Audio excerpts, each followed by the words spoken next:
Good evening, everyone. I'd like to call the council meeting of November 1st, 2021 to order. And I'll start off by acknowledging that we are located within the territory of Mi'kmaq, the unceded ancestral territory of the Mi'kmaq people. And I'll need a motion to approve the agenda, please. Moved by Deputy Mayor Black, seconded by Councillor Tower. All those in favor? Aye. Contrary minded? The motion is carried. So we do have a fairly full agenda tonight, everyone. So we're going to get right into it. And Sergeant Gagné with the Rcmp quarterly report, please. Good evening, Your Worship. I just wanted to start off by, this is my first time presenting the quarterly report. So by doing this, I'll explain to everybody the performance planning for the detachment, the policing service with the town, and basically, if we can put it up on the screen there, I'll go right to page 3.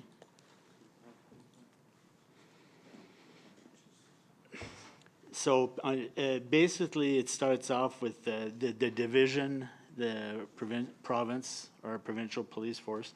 We set out priorities, basically at a high level, and you know, it includes organizational, cultural, and our policing services. Down from there is every year we consult with yourselves and other groups and individuals in the town to set out our policing priorities for the year. Sometimes these things go in 3-year cycles because we don't, you know, there isn't a whole lot of change every 3 years. We try and set out goals and set up initiatives that will target for a couple of years or 3 years. So basically our priorities for the town of Sackville, there's traffic. Obviously road safety is a big one in any community, and it is in Sackville. So obviously there's an enforcement component there. We try and enforce certain laws, whether it's impaired driving, distracted driving, or speeding. And so we try and target some areas in towns, obviously some areas of high risk, because the overall goal of this is for harm reduction, right? So we try and prevent or reduce the amount of collisions and unnecessary deaths and injuries on our highways. Obviously, there's a lot of vehicles on the road in Sackville, especially during the university school year or the school year period. So there's going to be some collisions. So we try and do our part to reduce that by doing some law enforcement. But there's also some preventative stuff we can do, some more proactive community initiatives like we do with the CPO, whether it be a bike fair or an initiative to work on a skateboard park or safety, that kind of stuff. Also, we reducing substance abuse through obviously enforcement. I mean, substance abuse is a plague on our modern society, and Sackville is no different than the rest of Canada or New Brunswick. So substance abuse is one of our priorities. It's one of our objectives, and we have some measures, and some of that is like doing some human source recruiting and gathering intelligence, conducting street checks. So sometimes if we pull over people late at night for you know, whatever reason, we try and get some contacts, get some intelligence from the citizens, you know. So the goal in that is to reduce the amount of drug abuse and substance abuse, because it's a root cause of a lot of our current issues. And it goes to the next topic, is mental health, kind of a mental health crisis we have right now across Canada, certainly New Brunswick and in Sackville, been, obviously some of it is caused by substance abuse, but it's the root cause of some other issues such as thefts and property crimes. All of this is linked together. The substance abuse is certainly contributing to the increased property crimes we've seen in the last few months. And so we try and do our part in that. Obviously, we don't have all the answers for those problems, but that anyway, these we try and identify initiatives to help tackle that. Some of these initiatives are also related to educating our members, because we have officers from all levels of service and they're required training and stuff. So sometimes we do training and seminars to help them too. All right, so a new initiative related to all of these I just mentioned is to increase our communication and our connections to finding out what's happening in the community. Because when I meet with you and I meet with the public safety and I meet with certain people from the community, it's obvious that some issues that are happening in the community are not always reported to us. So we try and facilitate, we want people to call us and report things so that we have a clear understanding about what's going on, so we can be more effective in how we deliver services to the community. So in regards to that initiative, and as per our different discussions, we're going to be trying to launch a little coffee group with myself and our community policing officer, Lise. So that's going to be coming in a few weeks. All right, we can move on to page 4. So maybe the lower portion of that page, please. So that's just a little snapshot as to some of our calls for service. So it's like our top 10. You'll notice that a lot of our calls for service, and it's hard to see for folks, but like the number 1 is false alarms, and number 9 is false or abandoned 911 calls. So obviously, I mean, false alarms are an issue in any community. It's a problem with alarm companies. It's a human error. Obviously, 95% of alarms that we go to are unfounded or false. So it's a drain on resources. We talk with business people and people who have alarm systems, and it's obviously it's not intentional ever, really, because nobody necessarily wants the police going over there at whatever time of the day, but it's still a draw on our policing. So number 2 is the Quarantine Act. Obviously, these are unique times. I mean, I've been a police officer for 25 years, and this pandemic has changed the nature of our work in the last couple of years, and working in regards to what the government's asking us to do with regards to checking up on international travelers, and in Sackville, having a healthy student base that are international students who bring a wealth to our local culture, but they also causes us to have a bit of extra work during the pandemics, that's for sure. So, but overall, there's been no real big issues regarding that kind of work. The folks have been more than understanding with us in regards to that. The last quarter, also, I alluded to the last couple of quarters, half a year, since our year starts in April 1st for purposes of planning. Break-ins, thefts have increased across New Brunswick, I would say, certainly across southeast New Brunswick. And Sackville is no different.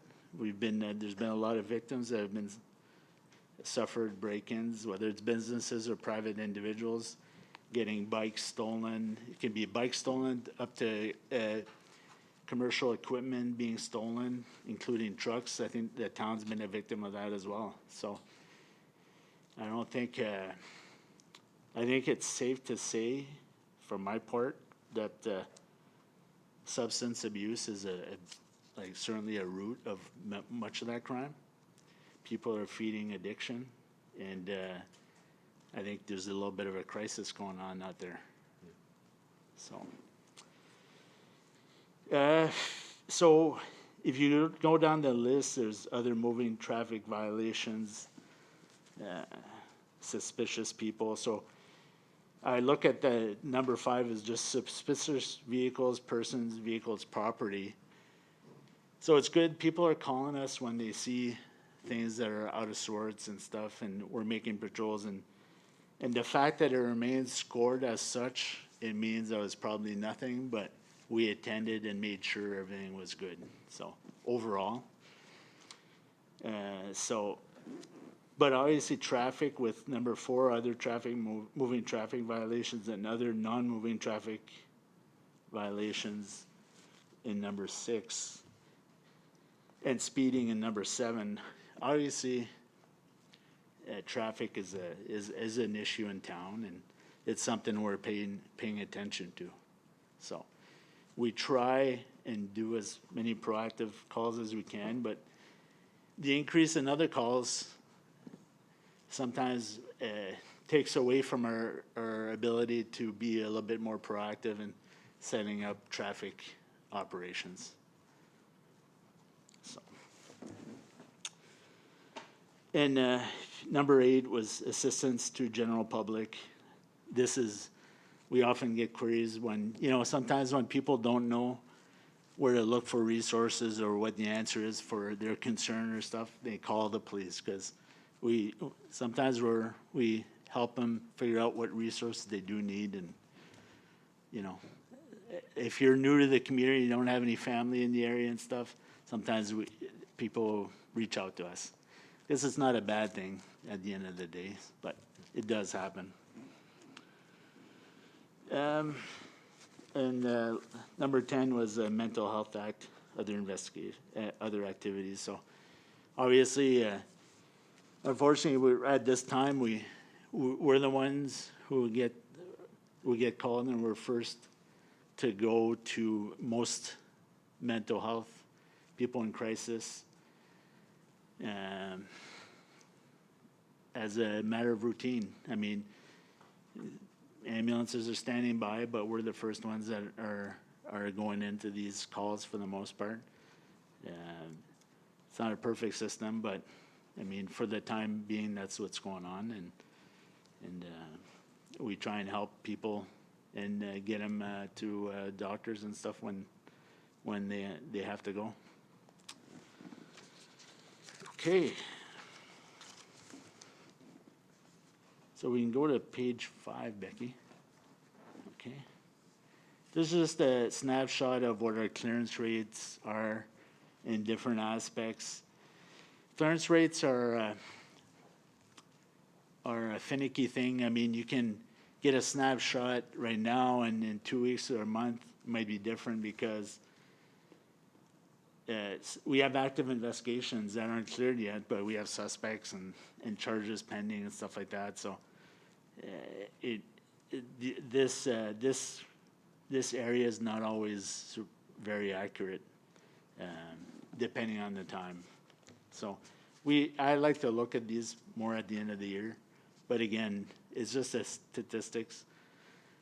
It's good to, it prompts asking questions and trying to see if there's a pattern somewhere, maybe there's a gap in our investigational capacity or something like that, for me to identify, to see if I need to change something up and reprioritize.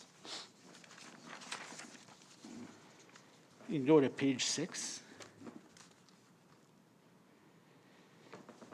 So this is a little bit of a page that regards the number of calls for service, and it gives a year-to-year comparison. So when you see fiscal year 2022, it's because we're in the fiscal year 2021 and 2022, so it's ending in there. So that's this year basically. So 2021 is last year.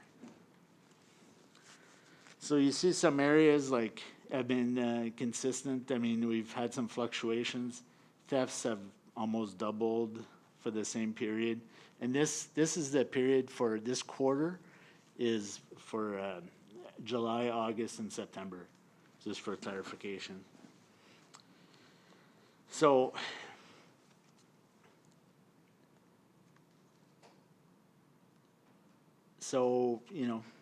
statistics, don't always paint a picture of what the issues are. Sometimes, like our statistics for, assaults are only shows 5, but certainly we have every file usually is domestic violence or something like that. It can be quite extensive. So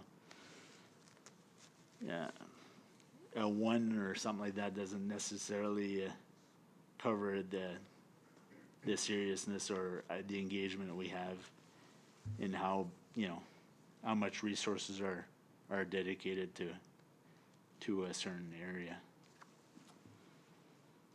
Certainly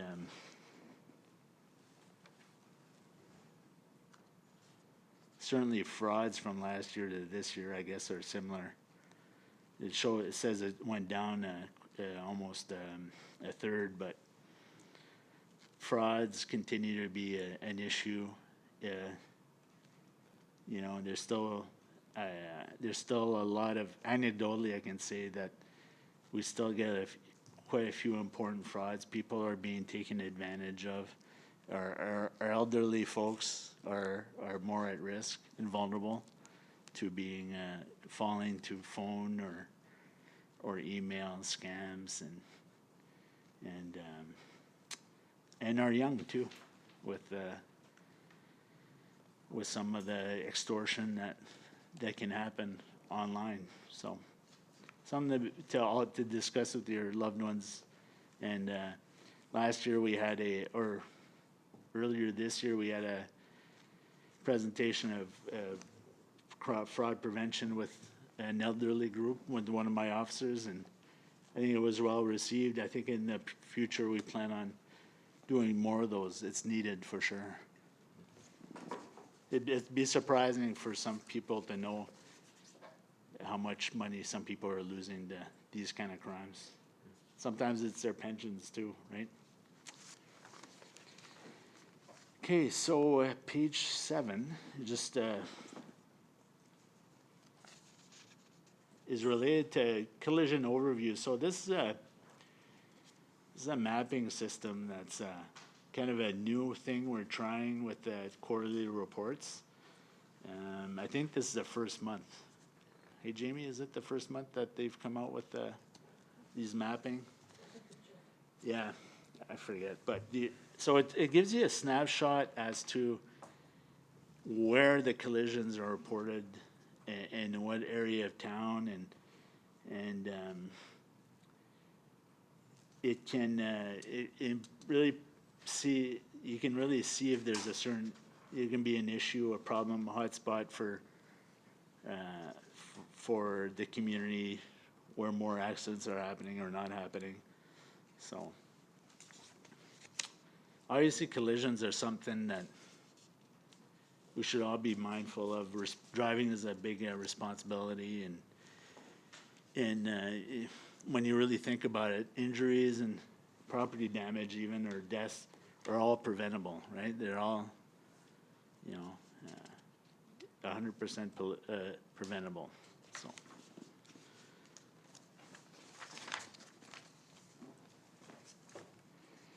So the next page is related to traffic enforcement. So if if you think back about the collision slide in the map, this traffic enforcement shows a little bit where we're giving our tickets and our warnings, and it can. We try and direct as much traffic to not only where we get complaints, but also where we have collisions happening. Obviously, a lot of our collisions are happening sometimes right in town and they may be minor, just fender benders or parking lot issues, but we pay more attention to the road ones where there's some speed involved. Obviously with the Trans-Canada Highway going through, there's more at risk, even though it's a divided highway. Sometimes we do get complaints of people driving the wrong way on the roadway. So it's certainly a draw on our resources as well. But we try and pay attention to what's happening in town, because if we're getting more collisions in one area and more complaints, that's part of our job is to respond to that, right? Okay. The next slide is related to school patrols. Obviously, this year we haven't had the same number as school patrols as we usually have, but we've had an unusual couple of months related to school, and so there's been some construction as well. So we try and do school patrols on a regular basis, but we're also catching up from a busy summer. But in September we try to set the tone. So we try and have a lot of our patrols in September. So the beginning of the school year. So at the bottom of that page, there's also some hours that were dedicated to, and the different members, like spending some time in those school zones. So that's all I had for the quarterly report. Obviously, this report, as an overview, contains our policing priorities, calls for service, clearance rates, some of our PROS data. PROS is our record management system, and this is specific to the town of Sackville, and Sackville, if I can make a comment, is subject to a lot of the same complaints as our neighboring communities. We try and prioritize, obviously, the traffic enforcement as much as we can, because in the last few months we've heard loud and clear that that's kind of a concern with citizens, as well as all kinds of vehicles, not just cars and trucks, but also ATVs. ATV traffic on the whole for the region, for my whole detachment area, including Memram, Cookta, Port Elgin, Bay Verte, there's been an increased amount of ATV traffic. I think with people not traveling, they've perhaps bought more toys, I would say. So, and that's increased a little, some of our complaints in that aspect as well as some collisions. So anyways, that's a different topic, because we try and do what we can regarding the roadways, but some of this is off-road, and our capacity in that area is limited. So I think that's almost my time, Your Worship. I don't know if we have time for any questions or. Yeah. For sure. Thank you, Sergeant Gagné. So I'll turn it over to Council. Any questions to the Q2 report that's been provided? Councillor Evans? Yes, thank you. It's good to get this, and it's good to have you interpret it a little bit for us. I have a couple of questions. The first one I think is more important, and I got the impression that the number of mental health calls was higher than it shows here, but my guess is they're very labor intensive, that a mental health call could take a long time, and so it was sort of at the bottom of the list in terms of numbers, but could you speak to that a little bit? Sure, that's a great question because how our records management system works is it captures, the most important serious incident. So if, let's say, I have an assault that happened, but we deal with the assault, but we also arrest the suspect or something like that for under the Mental Health Act, and we bring him to bring care, it still come out as an assault. So mental health is a provincial act, so it's never going to supersede what a criminal investigation is coded as. That's why I'm like, you got to take these highlights for what they are, because Councillor Evans, I agree. I think mental health is a big draw and a lot of resources, not just policing, and but it's underlying in a lot of our investigations. So. Thank you. Any other, you had something further, Councillor Evans? My second question was not as substantive, and it's just on the map about school patrols. I see school patrols where there are schools, but I see school patrols on Main Street, and I'm just wondering what those dots signify, because I figured I don't see any at Tantramar, but I see them at Marshview and Salem, and I'm just wondering what the ones on the road are and perhaps why there aren't any at Tantramar. So that's a good question. So how that information is captured is a little bit dependent on the officer. So there's officers out there completing school patrols. They're not necessarily, they have to update their status on their computers, on their vehicle computers. So if they don't do it right, they could be doing, like spending 2 hours doing school patrols, but travel from here to Memram Cook, go by all the different schools. And the system that generates that data may just capture a few areas. And that's why you might see one on Main Street as opposed to, so, and we have to be reasonable what we ask our members to do, like to change their status when they're at Tantramar, then again, when they're at a Salem, let's say. I don't know if the time spent doing that, the patrol is the important point, I guess.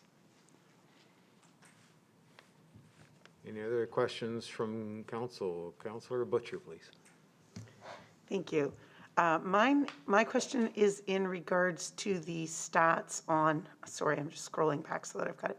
The stats on the different statistics by detachment. And you had commented about the assaults. There was 5 in this quarter and 4 in the quarter before. My question is, you'd mentioned that several, if those were like a domestic violence.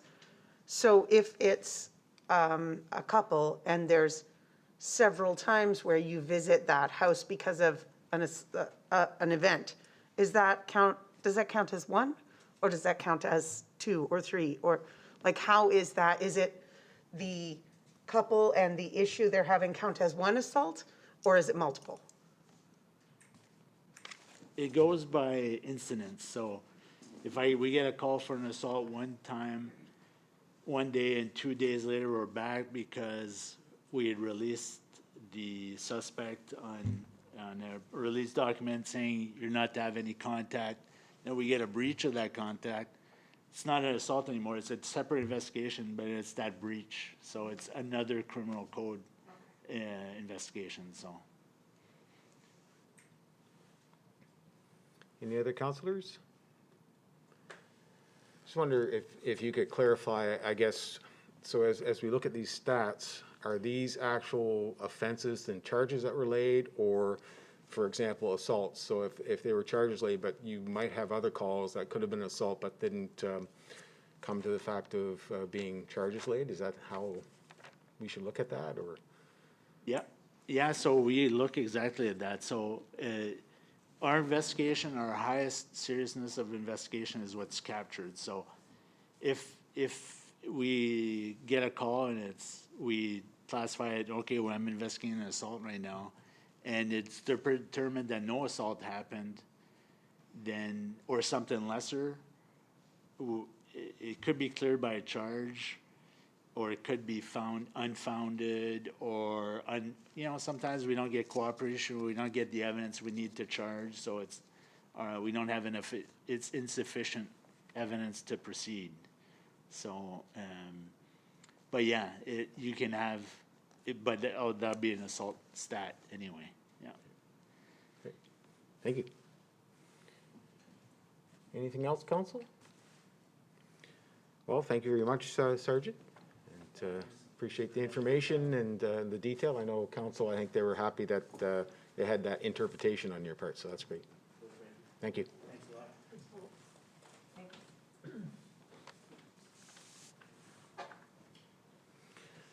So we'll move on to item 2 in our agenda, and that's sharing our public parks, human-powered. Harold Jarkey, please.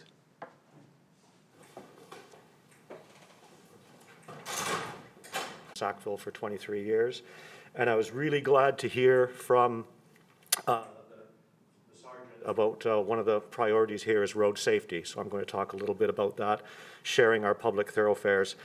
I'd like to discuss active transportation in the town. I'm not an expert in the field, but I've cycled over 125,000 kilometers since I moved here. So I understand our roads. I understand them intimately. Bicycles, though, are not the only form of active transportation. Town Council has recently allowed skateboards on our streets. In addition, there's been a significant increase in the use of electric bikes, particularly amongst older adults. This trend will likely continue given what we are seeing elsewhere. As you know, Sackville recently won the Participation Active Community Challenge for New Brunswick. Yay us. As the town has claimed, Sackville is a different kind of small town. We have a continuing history of unique road users. We have horses, we have hay wagons, we have logging trucks on our roads, right? And we usually use the roads in harmony. Vulnerable road users, walkers, runners, cyclists, skateboarders, are fellow citizens using our public thoroughfares. As more people engage in active transportation, there are more possibilities for conflicts, with the predominant road users being motorists. We have an opportunity to be proactive and take advantage of education programs and public service communications to help everyone, including motorists, to better understand how best we can share our roads. I would also encourage Council to consider active transportation in all of its public infrastructure projects. For example, when Lorne Street was renovated, the sidewalk remained the same width, and no bike path was put in with it, but we've got one heck of a lot of new parking spots on Lorne Street, and I think Atlantic Towing thanks everybody. My objective this evening is not to provide a list of how best to support active transportation in small towns and make them safer. There are professionals in Canada who can advise Council, and they should be engaged. I would like to focus on one factor that can save lives and make active transportation more accessible: speed. In my 23 years in this town, I have been hit 4 times by motorists while on my bicycle, each time on Bridge Street, which is where I live. Luckily, I was not seriously injured, as the collisions occurred at low speeds, thankfully. But the speed limit on Bridge Street is 50 kilometers per hour, and many drivers exceed the speed limit, as is evidenced by the recent incidents on Pond Shore Drive. Did you know that a human hit by a car at 30 kilometers per hour has a 90% chance of survival? That's at 30. A person hit by a car at 40 kilometers per hour has a 60% chance of survival. Your neighbor hit by a car at 50 kilometers per hour has a 20% chance of survival. Your friend, hit by a car at 60 kilometers per hour, has no chance of survival. These are statistics for cars. Being struck by an SUV or a pickup truck doubles the risk of death, and there's no shortage of those vehicles on our roads. Given that most roads in Sackville have a 50 kilometer per hour speed limit, our vulnerable road users have an 80% chance of death if struck or higher. These are not great odds, and we, I think, as a community can do a lot better. Ellen Waters, a professional cyclist, returned home to New Brunswick for the holidays in late 2016. While on a bicycle ride in Sussex, Ellen was hit from behind by a motorist. No charges were laid because the only living witness was the driver.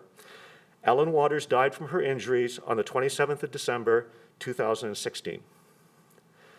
On July 1st, 2017, Ellen's Law came into effect. It was the result of community lobbying effort that required motorists give 1 meter clearance when passing a cyclist. To date, over 4 years later, no charges have been laid under Ellen's Law. I decided to mark the day of Ellen's Law in 2017 when it came into effect by riding around town with a pool noodle strapped to my bicycle, extending about 1 meter out from me. Several people stopped and asked what I was doing. Many were surprised at how long a meter is. While cycling on Bridge Street, as I was coming down Bridge towards downtown, an oncoming motorist made a left turn across my lane and drove into me, pinning me against the curb. Even with bright clothes and an orange pool noodle, he did not see me in the middle of the day. Luckily, once again, his slow speed kept me from being injured. And this, folks, is how long a meter is. As you can see sticking out, that's from there to there is a meter. A lot of people were surprised how long that was. And even with this sticking out, they hit me.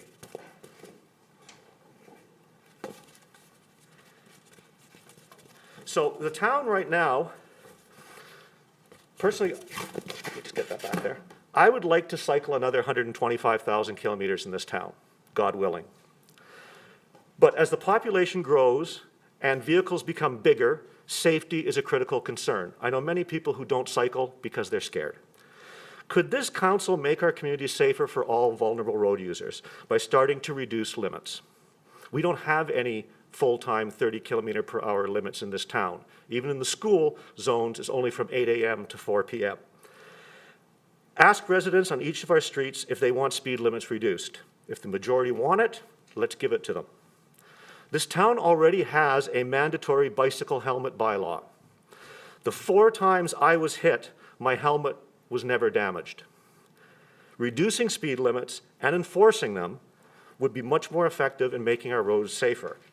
For example, the city of Paris, population 2.1 million people, has just reduced speed limits on almost every single street to 30 kilometers per hour. If Paris can do it, I think Sackville can do it. Thank you for your time. Thank you, Mr. Chair. And if anybody wants the pool noodle, I'll sell it to them. Did council have any questions for clarity on this presentation? No? Councillor Evans? I just want to note that Mr. Jarkey is funny when he makes his presentation, but this is serious stuff, and I want you to know I hear you and I share your concerns, and I hope that we can do something about this. Your point about ask anybody in any neighborhood. I'm on Squire Street, and my neighbors lobby me all the time. We got to slow traffic down, but just like with Pond Shore Road, speed limit is one thing, but enforcement is another. If everybody went the speed limit, we'd all be better off. Reducing the speed limit is safer still. And I hear you. Councillor Finney? Harold, how much are the bikes, those electric ones or whatever, how much do they cost? How much does what cost? Those electric bikes you said that are, Expensive electric bike would probably, they start at $1,000 and move up. They're not cheap, but then any good bike is over $1,000. Very expensive, I gather. I'm just curious to know. As far Well, as one thing the town council could perhaps consider would be subsidizing flashing rear lights for cyclists. I have a flashing rear, front and rear, and believe it or not, it makes a big difference. People give me more distance.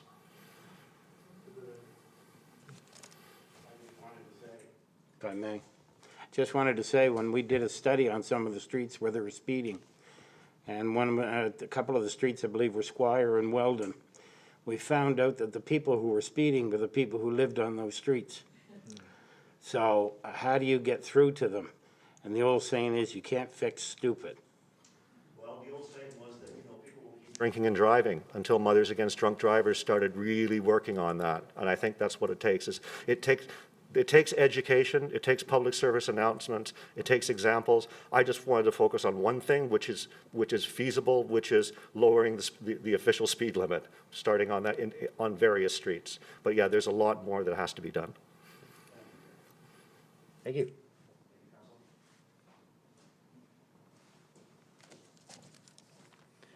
So we'll move on to item 3, and this presentation is virtual, and it's New Brunswick Invasive Species Council. Shelby Heath, please.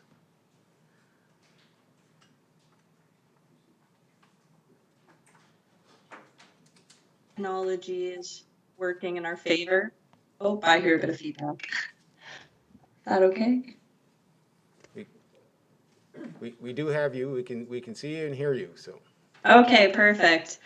So my name is Shelby Heath. I'm the engagement coordinator with the New Brunswick Invasive Species Council. So just a little bit of background. We first approached the Sackville waterfowl park, and we went on a small tour of the park, and we're kind of just beginning discussions with the Waterfowl Council. And it became a larger discussion of maybe we should present to council and give a little background on what invasive species are and provide some recommendations on what we suggest for the town of Sackville. So I'm going to share my screen. I have a quick PowerPoint presentation.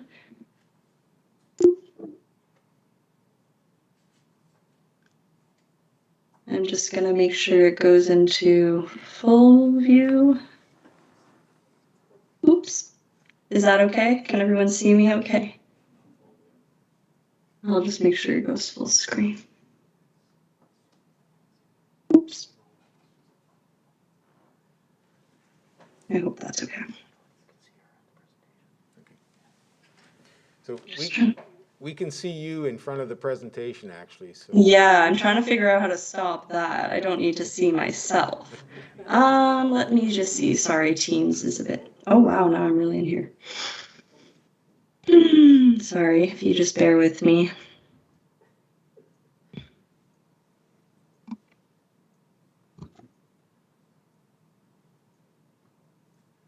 There we go. Sorry about that. Technology is not always my favorite. Perfect. So, as I said, just going to give a little bit of background and recommendations for the town of Sackville. My name is Shelby Heath, Engagement Coordinator. So just a little bit of background, the New Brunswick Invasive Species Council, our mission is to protect New Brunswick's environmental, economic, and recreational interests from invasive species. So we do that in a lot of different ways, including education and awareness. As of the previous presentations mentioned, public awareness and engagement is really key. So going and working with school groups, doing public events. With COVID, we've had to adjust and do more virtual, but definitely still engaging the community.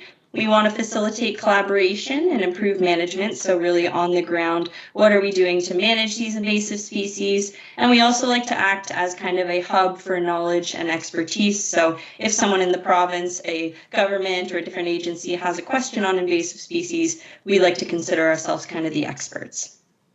So just a little quick description of invasive species, if you've never heard of them. We kind of have 3 criteria for calling a species invasive. So first and foremost, they have to be non-native. So not originally from New Brunswick. Hundreds of years ago, we would not have found them here in our environment. They also spread rapidly, so either they reproduce quickly, they produce a lot of seeds, they have a competitive advantage over our species. And then thirdly, they are harmful, so either to the environment or to humans or to our society or to us in some way. So not only just environmental impacts, also to humans. So if it hits all three of these, we would call it an invasive species. So a couple different examples. Giant hogweed is a plant that can cause a pretty severe human impact. It causes a big burn. If you've heard of it, there's a couple of different lookalikes, but this one is always a big human health concern. Emerald ash borer is a small forest pest that is killing millions of ash trees all across Canada, and especially here in New Brunswick. We first discovered it in 2018 in Edmundston, and it is quickly moving its way down in Fredericton. It was first confirmed in 2020, so definitely will be on Sackville's radar fairly soon. Eurasian water milfoil is an aquatic plant that grows rapidly, as you can see, clogs up an entire waterway, not our fisherman's best friend, and is all throughout the St. John River, all the way from, Woodstock down to St. John. And European green crab, if you've been on the coast, you have seen one of these. So a small crab species that has been here a long time and is unfortunately pushing out our native crab species.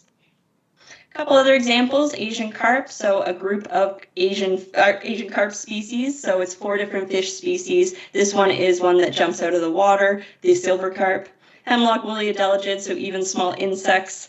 These ones are even invisible to the naked eye. You can just see they're small little woolly egg sacs, so that's where they get their name from. And then zebra mussels, so this one is a really big concern, and this one, as you can see, covers up a native mussel very quickly. They are these smaller mussels, and they grow rapidly. They filter water to the point where it's too filtered, so if they enter a water body, it's really bad news for our other species. So unfortunately, some of these invasive species are already here, but we have some that are not here in New Brunswick yet, so we do have an opportunity to stop them from arriving. So just some of the impacts that we can see from some of these invasive species. So having a competition with the native species for food and space. As we said, they can take over quickly. They might bring new diseases. So this example is a bat. So unfortunately, our bat populations are really affected by something called white nose syndrome, which is actually an invasive fungus that was brought into a cave in New York. And now over 90% of our bats have been impacted by white nose syndrome. And they can also affect some predator-prey relationships. So this picture is a bass eating a smaller fish, but as we all know, there's lots of examples of predator-prey relationships and how they can be affected. The house cat is one of the biggest impacts to songbird populations in Canada. And then even things like sharks, our greatest predator, might be confused by an invasive species like a lionfish.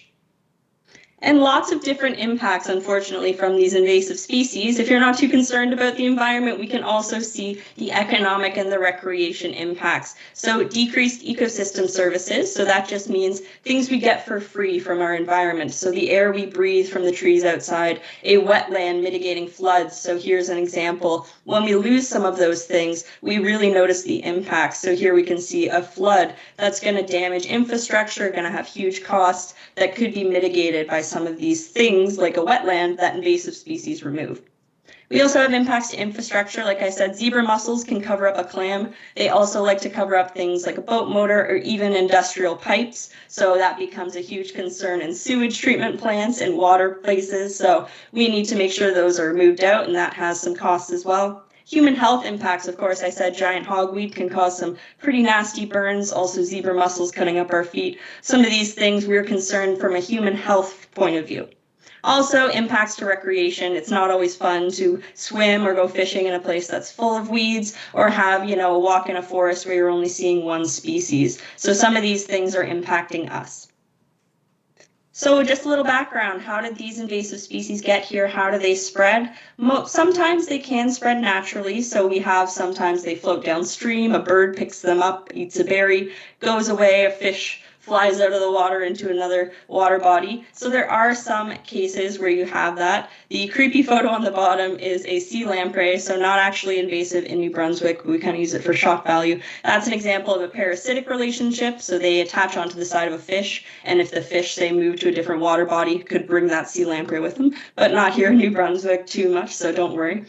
But there's way more cases where humans are involved. So humans are really the main pathway that these invasive species are moving. So planting in gardens, introducing it for a food source, releasing unwanted pets. We have quite a long list, unfortunately, of ways that humans have been involved in the movement of these invasive species. So even things, seeds stuck to your tire treads if you're out biking on a trail and you go to a different trail across town. Or if you wanted to, say, go fishing in a pond and you wanted to put a fish in there to go fishing. We have a lot of examples of humans, unfortunately, moving these invasive species and spreading them farther than they could ever make it on their own. So now to move on to Sackville, to bring it a bit closer to home, we did a little quick look on iNaturalist, which is an online platform I'll touch a little bit on, but it kind of gave us an overview of what people have been seeing in the town. So we did have 16 invasive species that reported in the 174 observations. Some of the most common ones, purple loosestrife, which a lot of people are familiar with, butter and eggs, which is a cute little plant, but actually invasive. So a big species of concern that we have heard about in the town of Sackville is Japanese knotweed, which is unfortunately a very aggressive plant. As you can see in the bottom photo, it grows quite rapidly and will completely fill up an area with these very dense bamboo-like shoots. Has these very unique leaves that I always like to point out with the blunt end on the end. So you'll start noticing it more than you think. And once you know what you're looking for, you can't stop seeing it. But the problem, again, it grows really rapidly. And as you can imagine, not great for wildlife. It doesn't offer much in terms of, shelter or anything like that. So not really doing much for the environment. And also this plant likes to spread itself quite easily. It has a lot of root fragments. So if you start digging up the soil that has knotweed in it and you don't get every single piece of the root system, it can start growing again. So unfortunately, some people like to just take at it with a backhoe or go really aggressive and try and dig it all out. But if they miss even a little bit, it can keep going. So this one is definitely a species of concern. We had 20 iNaturalist observations in Sackville. So people are reporting this species. They're seeing it in town. You can notice some observations around the waterfowl park. And that was definitely a concern during our tour there. So we would definitely want to be highlighting that species. Japanese barberry is another species that is growing rapidly. It takes over an understory of a forest, as you can see. It's one that a lot of people like to plant in their garden and ornamental areas. I see it all the places, around businesses and everything. It's a nice, easy to maintain shrub. But it does have berries that birds love to spread. They get dispersed all over the place, and it can grow really rapidly, as I said. Another concern for us with Japanese barberry is that it can be known to harbor ticks. So ticks are a concern for Lyme disease. And as we know, with climate change, ticks are increasing their range, and we're seeing them more in Canada. So Japanese barberry being a species that they prefer, increasing their habitat in Sackville is maybe not the best idea. So we did 6 iNaturalist observations there. So it is a species that is present. It's kind of a concern all across New Brunswick. It is very common in the garden industry. So we're definitely working on trying to work with some of these ornamental growers to try and maybe slow down the supply a little bit and maybe stop it being introduced so much, but still a concern in Sackville. As I said, emerald ash borer might be on your radar sooner rather than later. It is a small bug, no bigger than a grain of rice, but it is very good at killing ash trees, unfortunately. So it digs inside of an ash tree, and it kind of, as it's digging through, disrupts the tree's movement of water and nutrients, and that will kill the tree. So within 8 to 10 years, they estimate about 99% of ash trees will die if they're infested with emerald ash borer. So not very good odds. So it is a concern across New Brunswick. A lot of towns will now have to, be budgeting how to cut down these ash trees. They do become a public safety risk because they can maybe appear, okay on the outside, but being eaten up on the inside. And really our big concern with this species is they are moved heavily through firewood. So if we have ash that is cut down or falls down, people cut it up, they don't realize. the larva is inside. They put it in their truck, maybe they drive across New Brunswick, maybe we go up to a hunt camp somewhere, you're moving that species, and they can only naturally fly about 20 kilometers in a given year. And we've seen this species, as I said, move from Edmundston all the way down to Fredericton. So it is moving quickly, and we know humans are involved. And then another one I just wanted to highlight quickly that we are actually very concerned about, Phragmites, one that not a lot of people have heard of, but very concerning for wetland ecosystems. So the Sackville Waterfowl Park, any nice shoreline habitats, we're very concerned about this species. So it grows rapidly like all of these do, but it gets very tall. So it can get to 13, 15 meters, very, very tall, and has this dense growth, as you can see in my picture over here, grows very densely, and just really it's nothing else. It's only Phragmites. And sometimes to control this species, you have to get quite creative. In Ontario, in the Long Point area, they've actually had to get in these marsh masters, they call them. I like to think of them as tanks, helicopters. So it can get quite intense trying to control this species. They do spread rapidly through rhizomes. So I have a little picture of that down here. As you can see, we were in a parking lot, and this Phragmites was growing across the parking lot with all of these stems. So it is a very resilient species, very hardy. And we only have 2 iNaturalist observations in Sackville, so not super present so far, hopefully, but we are definitely wanting to keep our eyes open for this one. So just a little bit about management of invasive species, how we are trying to tackle this problem. The main thing we talk about with invasive species is this invasion curve. So why don't we do things? Why haven't we managed these problems before they arrived? Well, the main thing is public engagement and getting the resources and the management in place before things start happening. So as you can see on the bottom here, we have area infested over time, as well as the costs. So at the beginning of an introduction, it would be fairly easy for us to get in, remove a population, no worries. But the problem comes when it gets more established, we start to notice it a bit more, and we could still eradicate it, but it's going to be more difficult. It's going to take more time and cost more. And by the time we start to really see the species, everyone's saying, what is that? I've seen that in my backyard. I saw that along the road. It's really unlikely that we will be able to eradicate. It takes very intense effort because, as I said, establish quickly, harmful, outcompete our native species, it's not good news. So by the time we get up to, people are really saying, let's go do something, it's kind of too late. So we're trying to get into this part of saying, let's do something right now. And that takes a good amount of collaboration and coordination and data. So all good things that we are going to need to do some invasive species management in Sackville. So on to the recommendations. Number 1 is increase public awareness and prevention. Education and awareness is key. As I've said, humans are really the way that these species are moving. So we want to work to increase that public awareness and engagement and try and prevent these species from being introduced or moving any further. So we have a couple of different behavior change programs. So clean, drain, dry, focused on aquatic ecosystems, clean, drain, dry off your boat, any aquatic things you're using in the water, so you're not moving things like zebra mussels. Plant-wise, planting things in your garden that are maybe a better choice, not invasive. Play clean go if you're on a trail, if you're out in nature. Clean off your equipment, your boots, your tires, anything like that before you go. Don't let it loose is about not releasing any pets or anything, even goldfish are an invasive species. So trying to educate the public about not just dumping things out into the environment because they can become invasive. And buy local, burn local, all about, not moving that firewood, as we said, with forest pests like emerald ash borer. Really important to not move things like that. So trying to install these reminders at key locations. We've done a lot of putting, signage at the trailhead with a boot brush on it to encourage people while you're out doing the activity, take that action. So recommendation number 2 is to improve species reporting and mapping. Because as I said, all of this information I kind of got was off of iNaturalist, which is an online platform where it's, voluntary. People can go online and submit observations of what they've seen.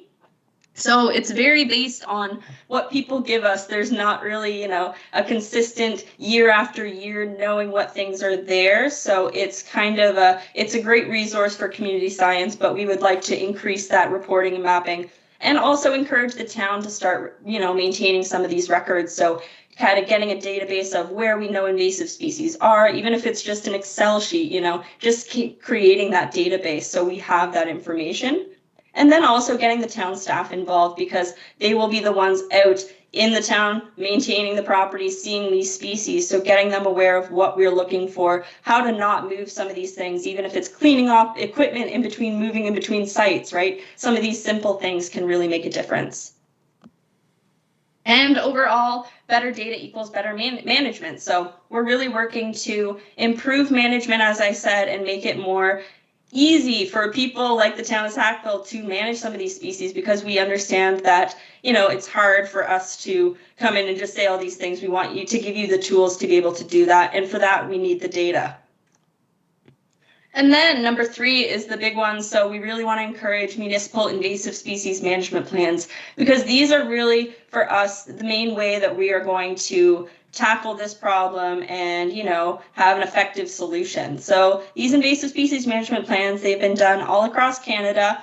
We haven't had any in New Brunswick yet, so we're kind of trying to be, spearhead the first one. But we have a couple of different examples, even smaller towns. We have one from here in BC, but they all describe the problem. So looking at what species are really of concern, if it's, Japanese knotweed, if it's going to be emerald ash borer, giving you a history of what's happened in the town so far, how is it being spread, and then maybe where it could be going in the future.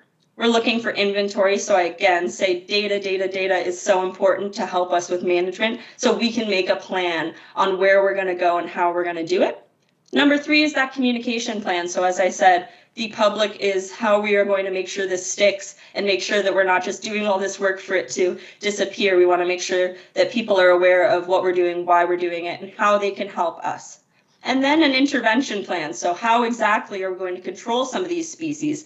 Okay, is it prioritization? How much is that going to cost? Because unfortunately, there's always a cost. Who's involved, working with partners, and doing some follow-up and monitoring to make sure that what we're doing is working. And with that, I hope I didn't run too much over time. Thank you so much for having us. My name is Shelby again. I'm the engagement coordinator at the New Brunswick Invasive Species Council. So if you do have any other questions, we are always available by phone or email, or I'm available right now. But thank you so much. Thank you. Did council have any questions just for clarity on the presentation? Deputy Mayor Black. Thank you, and thank you, Shelby, for the presentation. It was fantastic. When you were talking about the invasive species management plans, you kept saying we. Is that something that the New Brunswick Invasive Species Council can help municipalities work on? Is that something that you guys could do for an interested municipality?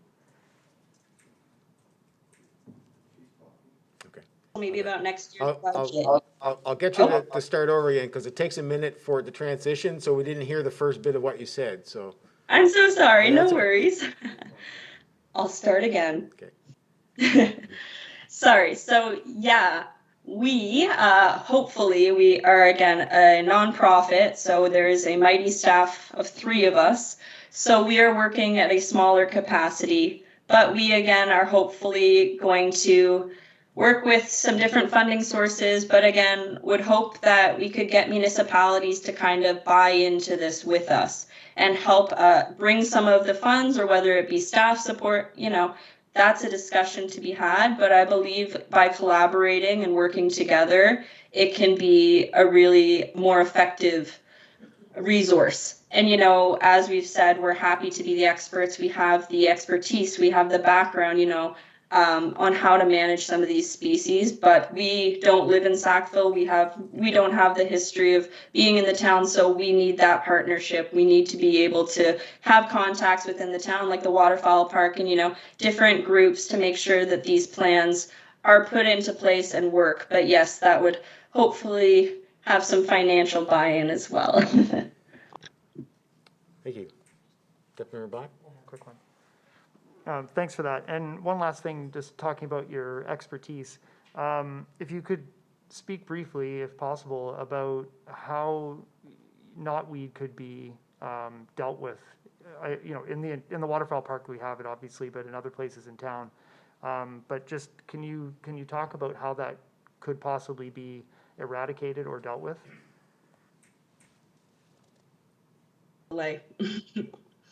Yes. As the Invasive Species Council, again, we hope to give good information to the public. And with that, Japanese knotweed, as I said, easily disturbed, and when doing that can be moved further. So our general recommendation, if you do have it on your property, is maybe tarping it. So getting a large tarp, putting it down over the entire plot. So come fall, trimming it down to the very bottom, right to the ground. Put a big tarp over it, black tarp, that's going to prevent any sunlight. And pretty much you're baking the soil for a good amount of time. Unfortunately, knotweed, as I said, very resilient. It could take multiple years of tarping to get rid of it. So we're really trying to get that message. Don't spread it. But if you do have it, unfortunately, put a tarp over it and make sure that tarp doesn't move. And it might need to be redone for a couple of years. But really, you need to deplete the roots and the energy in the root systems. So that was my quick little, yeah, if you want to learn more, there's lots of information online, but yeah. Thank you. Councillor Evans? Very briefly, I just want to say I am really impressed with your presentation. It's not easy to do a presentation, and you did an excellent job, so kudos to you. Thank you. Any other questions from Councillor on the presentation? Councillor Finney, you have a question?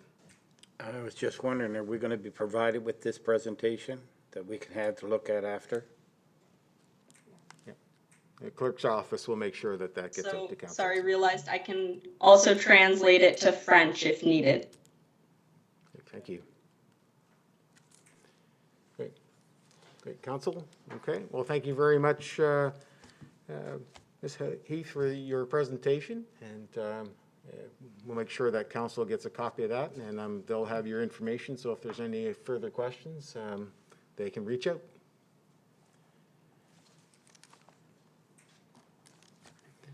So we'll move on to item 4 in our agenda, and that's a BIA presentation. Anthony Mendonella.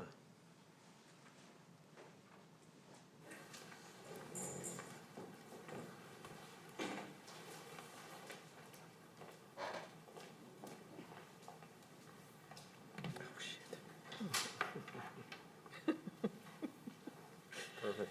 Yep, exactly. Alrighty. Thank you, Mayor Michaud. Hello, council, staff, and Sackville citizens. My name is Anthony. I run the Baytown Brewing Company here in town. I'm also the president of the Sackville BIA. I'm joined with Judith Kane, our treasurer, tonight. I'm just going to give a brief update on some of the progress that we've made over the last year and a half or so. And then I'll pass it off to Judith to maybe run quickly through our 2022 proposed budget. So, excuse me. First off, for those of you who may not be familiar, the BIA is the Business Improvement Area, which is established under the Provincial Business Improvement Areas Act. So this is a geographically defined area that's established under a municipal or town bylaw. So Main Street Redevelopment Sackville, Inc., operating as the Sackville BIA, is the corporation responsible for representing the members in that area. Members being, business owners or commercial property owners in that defined area. So the BIA is funded through a levy, as you know, that is imposed on the non-residential properties in the defined area. Expenses include, but aren't limited to, administrative costs, promotional activities, beautification or improvement type projects. So yeah, that's the very brief sort of overhaul on what a BIA is. So what have we been up to? A completely new board of directors was elected in 2020, and since then we've been meeting on a fairly regular basis, which has been great. Our focus has mainly been on the various housekeeping activities or tasks, sort of that nitty-gritty stuff that maybe isn't overly exciting, but has been very necessary to kind of re-solidify the building blocks of our organization. So this included, updating our bylaws, familiarizing ourselves with the organization, the history of the organization and of past events, and compiling and updating the list of our members. So over the last year or so, we were able to maintain some of the organization's long-standing events, such as Moonlight Madness and like the Spring Flower Box Beautification Program. The most notable addition to what we've been up to has been the shopping passports. So that's kind of a regular season passport and like a holiday edition. And that's been a big partnership between the town and the BIA most recently. So the town is this year taking over the upcoming Moonlight Madness events with support from the BIA, which is great. We're really looking forward to those events happening later this month and in early December. So being an entirely new board, it did take some time to kind of get into the groove of things. Now I think we are kind of reaching that phase where we're really ready to sink our teeth into some of the new ideas that we all had when we got into this. And we've been talking with a lot of our fellow business owners as well, and they have a lot of ideas. So we're looking to continue to engage with the community, engage with our fellow business owners, the members of our BIA, continue the engagement with the town staff so that we can build a stronger business community. That's kind of the very brief update. I'll pass it off to Judith, who can just run quickly through our 2022 budget. Thank you. I think you've all received the budget, so we're funded by the taxes that are received from the various landlords in town, and they in turn, in theory, are supposed to pass that down to their tenants. So our members are the landlords, and they're also the tenants of those landlords. So one of the things that we've done, and it's taken quite a while, is created an actual list. There was no list of an up-to-date list, correct? There was no up-to-date list of all the members of the BIA, and so we're just in the process of finishing that up, and found out some surprising things, people who weren't included, people who were included who aren't necessarily in the area. And that's another thing I would like to bring up, is that the lines that were drawn when the BIA was created, things have changed in town. Buildings have been erected, some buildings have come down. We actually have one of our boundaries that goes actually through a building, so we're not sure which half of the business should be part of the BIA. So that's all part of our financial situation.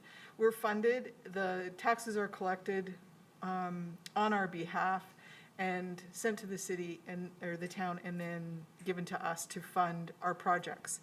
And we've had a complete restructure of what our projects will be and what the BIA is going to do. We did have a part-time staff person, and she retired this year, and so that gave us a great opportunity to look at the organization and determine where we needed resources.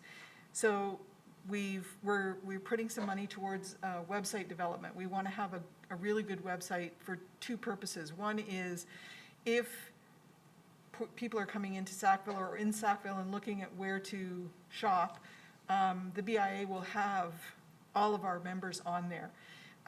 It will also be a member site only, so there will be another portion that will be just for members, so that when we need to pass anything on, and COVID is a good opportunity, or is a good example where we need to pass information, it doesn't necessarily need to go to the public, but it definitely needs to go to our members.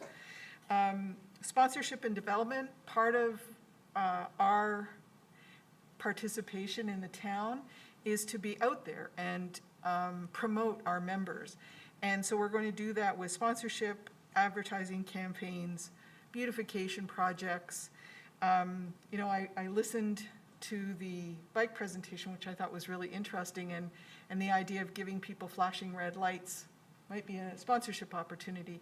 The dinner, the Harvest Dinner, we were a major sponsor of the Harvest Dinner, and sadly we had to cancel it, but we're going to probably be involved in some kind of sponsorship with the farmers market, the winter market. As I said, we're going to re-examine the way that our resources were spread out, and we're going to hire people for specific roles, whether it's social media management or accounting. We need to do quite a bit of work on our accounting and our books. So that's what the contractor pricing is. And then meeting rental space, that is when we want to have our board meetings. We're going to probably, have space in the commons, become members, use that space, I think, unless we can find an office that suits our purposes better. And that's the budget. Does anybody have any questions? Any questions from council? Councillor Finney? $9,000 in contractors. Okay, so that is, as I said, we examined our staffing, and when that person resigned, we looked at the job kind of description. There wasn't really a job description, but we kind of looked at the pieces of the job description that were really crucial to promoting the BIA, and looked at the costs of hiring people to do those specific jobs, rather than have one person that can kind of do everything, which is almost impossible to find.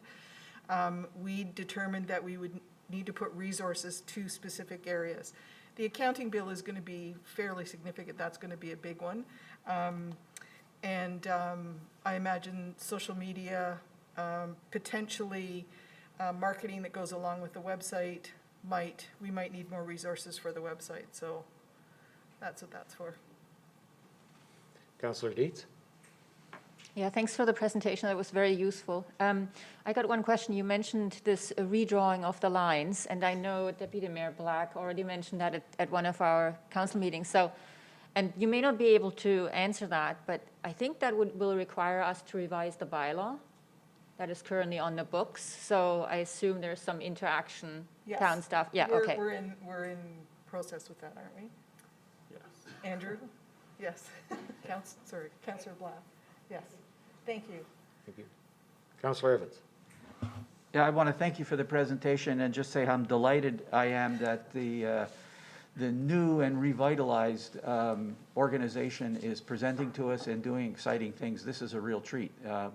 No criticism implied of anything else, but this is exciting stuff, and I'm delighted to support it. Any other councillors with questions on the presentation? Hearing none, thank you very much. Thank and, you. A successful year ahead of you.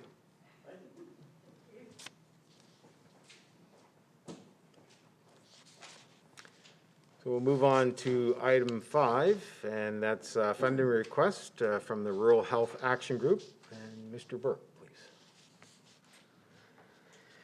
Thank you, Worship and members of council. So the request is in your package tonight, and I'll just do a brief summary here, and then I'm happy to take some questions. So you may recall not that long ago, we had a very dedicated group of volunteers who were working very diligently to, I guess, do what they could to save our emergency hours at the Sackville Memorial Hospital. After the government announcement some time ago, there was a projected closure, and then the community rallied, the government pulled back, and then since then there's been a really, I can't stress that enough about how dedicated this group of volunteers has been on to champion this cause for our region.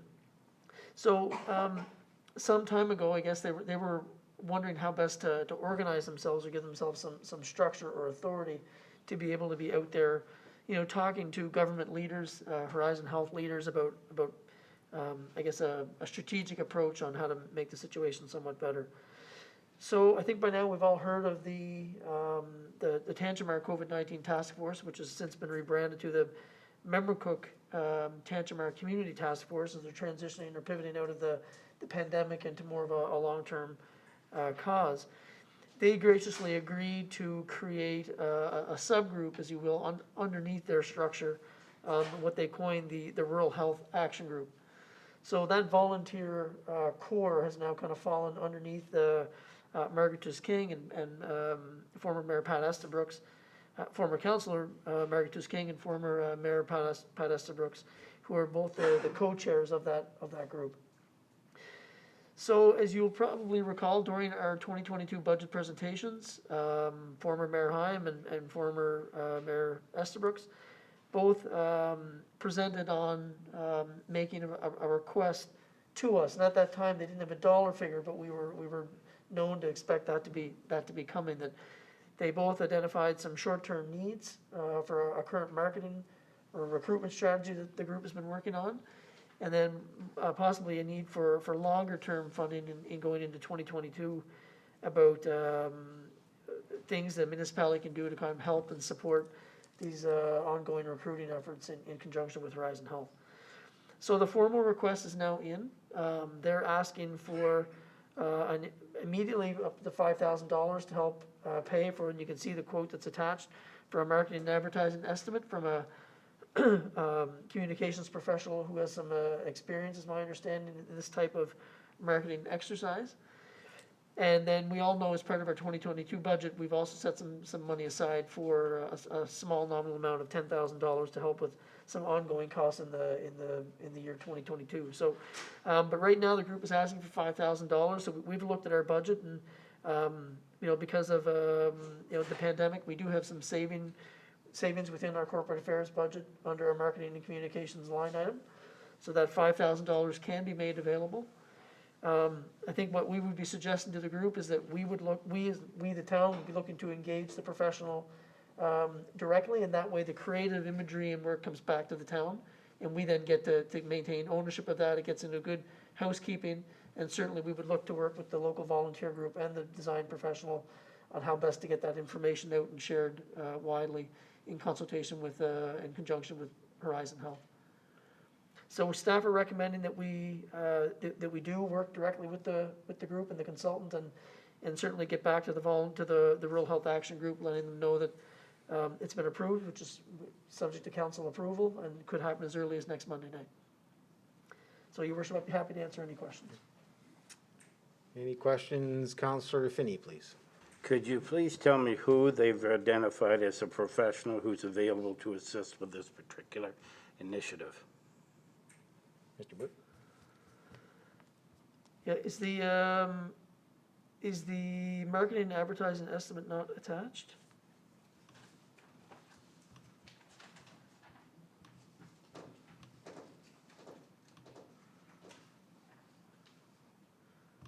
So just bear with me, Councillor.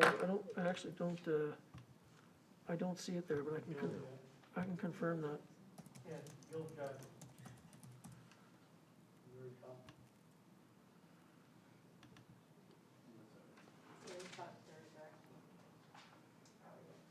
It's Gil Jackson Creative out of Moncton, New Brunswick.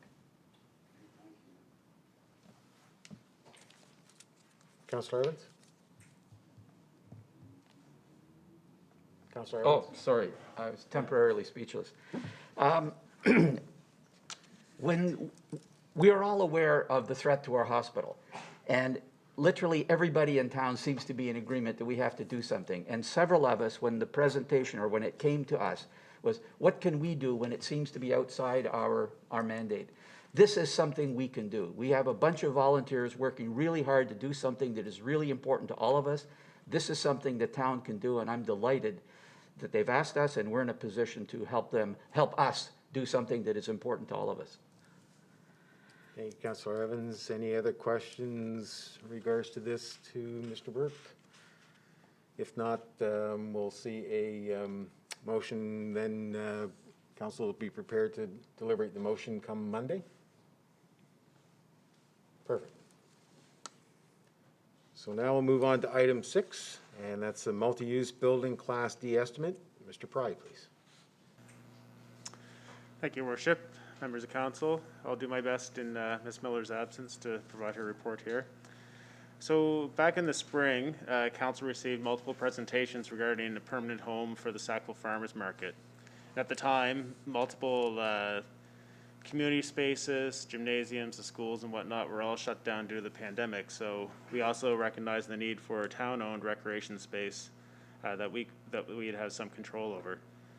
Council then directed staff to explore the feasibility of a multi-use building in the downtown area and to complete a Class D estimate. So to clarify, a Class D estimate is based on a detailed list of project requirements and assumptions. It's prepared at the conceptual design phase of a project once the spatial needs have been identified. So where we were looking at a year-round market location and recreation space, staff reached out to some potential user groups like the market, Daybreak, minor basketball, minor soccer, local theater groups, and adult education to get a bit of an idea of the infrastructure needs they might have. And from there, we drafted a bit of a wish list of building features like hardwood basketball court, storage, change rooms, a kitchen, office, etc., to share with our consultant. So the consultant took that wish list and evaluated the approximate square footage required for each component, and they were able to put together an estimated construction value for the building. And since the specific location has not been determined, the site work value could easily change. As you can see in the attached opinion of probable cost summary, the estimated value for a 10,903 square foot multi-use building came in just north of $3.4 million. So this value would classify the multi-use building as a special project, similar to Bill Johnstone Park was, Bridge Street, Lawrence Street, the Lawrence Street phases, etc. And the town tends to only take on those special projects every 2 to 3 years. So, and in 2022, we're recommending the Lawrence Street Phase 3 as our special project. So this could potentially push the construction of a multi-use building back to 2024, 25. But there are some funding opportunities out there that we could take advantage of potentially to make it happen a little sooner if that was council's wish. So right now, staff are basically looking for direction from council as to the next steps of what you'd like us to do for the multi-use building. Councillor Dietz, you had some Yep. questions? Thank you. Thank you, Mr. Ray. Thank you, Mr. Pride. So I think when we deliberated on the budget, I remember asking that question, what about the building? And it was pretty clear that if there's an opportunity to work on the building for the reason of potential funding opportunities, especially coming out of COVID and the increased emphasis on projects, like I would personally like to see it on the table, like not pushed off. And I think there was also quite a discussion around what could be done. Yeah, I'm not Matt Pride. It's not coming up there. There was also discussion around what could and should be done in this intervening year. If there's no funding, then all the background work that I think should happen, which is, engagement with the public, identifying location, partnership building, all of that will, I'm pretty sure, take a year anyway. I'm not expecting us to build the building, but with all the background that the staff have already put in terms of just checking what should be in there, to me, it's a palace, not a market building. So I think, everything was thrown in that people wanted, but I think there has got to be a lot of work that will need to be put in, engaging the public in terms of just figuring out exactly what it is we want and particularly what we need, not necessarily what we want. So, scaling back, maybe looking at other opportunities, looking at the Buktush Farmers Market building, which is a similar multi-purpose building, all this kind of stuff. And I would suggest we move forward with sort of an engagement phase, just as if we were moving towards it, and then look at opportunities along the way, if there are any for feasibility studies, for planning studies, through maybe FCM, all these kind of things. So I think there's a lot of opportunities that we could sort of pull in on the side without saying that we're going to do this in 2022, not closing the doors. I think this was a priority anyway. It is, remains a priority to find a permanent place for the market. Mr. Burke? Thank you, Your Worship, and thank you for the comments, Councillor Dietz. I guess that's the type of commentary that we're looking for tonight. I mean, we as in staff need to know that this is going to be continue to be a priority, and yes, there is some work that we can do certainly over the next year in partnership with the farmers market and perhaps the BIA as well. And some things don't necessarily require us to set specific money aside. That we do have operational budgets can help absorb some of those costs. But I guess our fear was that we see the price tag and we hit the eject button and say, okay, no, we're done. We're not in the market multi-purpose building anymore. And if that's the wish of council, then we need to know that. But if there is a desire amongst council for us to continue to go down the line and work towards getting ourselves in a position where we are ready to capitalize on some external funding and some of the certainly great news out of Ottawa with who our infrastructure minister is. So all that stuff will help and be strategic and add up. So if that's what council wishes, then we can certainly get our marching orders and help work with the market and work with the BIA in terms of putting some engagement materials together to go out there and see if we can move the chains here a little bit. Any other councillors? Deputy Mayor Black. Thank you. Yeah, I don't think that we should entirely scrap this. I think this is information that's good to have, and this might be our golden egg. This could be, if we got funding, if we were able to pull money together somehow and do something like this to this size, would be, huge if that's what the community wanted. But to Councillor Dietz's point, I don't think that I think it's a good idea to keep it going and not just shelf it and just dismiss it altogether. So if we can look at other funding, that would be great. Some of us just sat through the Sustainable Communities Conference through FCM, and there were all kinds of options there for various fundings through various organizations. So, maybe through public engagement, and if council and staff are involved in that as well, then maybe something can come out of that for future funding, and maybe something potentially sooner. So, yeah, I'd like to see it continue in some way. Councillor Evans? Thank you. If the CAO was looking for a nod of approval, then he's getting it from me, but that is not a commitment to do it. I think lots of people want this. I'm not convinced it's a need, but it's the kind of thing that would make our town even more attractive. This would be, I forget what Councillor or Deputy Mayor Black said, but this would be a jewel in the crown. I mean, this would be something really nice. And, but I'm not prepared to say this is the kind of thing that would jump the queue. This kind of like, if we have special projects periodically and the retention pond is in the queue, then this is the kind of thing that I would be keen on finding a way to deal with when the time is up and we can get, more than matching funds. This would be a really special thing. The particular challenge with the farmers market, which was the catalyst, is that they need a building part of 1 day a week. I don't think you can afford to build a building for that kind of use. This has to be a multi-use building. It has to do other things that we can justify this considerable expense for. But it would be really nice. When the presentations were first made, I said I would like to be able to find a way to say yes. And I think, we're moving in that direction. So I echo what Deputy Mayor Black just said. You get a nod from me. Any other councillor wish to speak? Councillor Finney.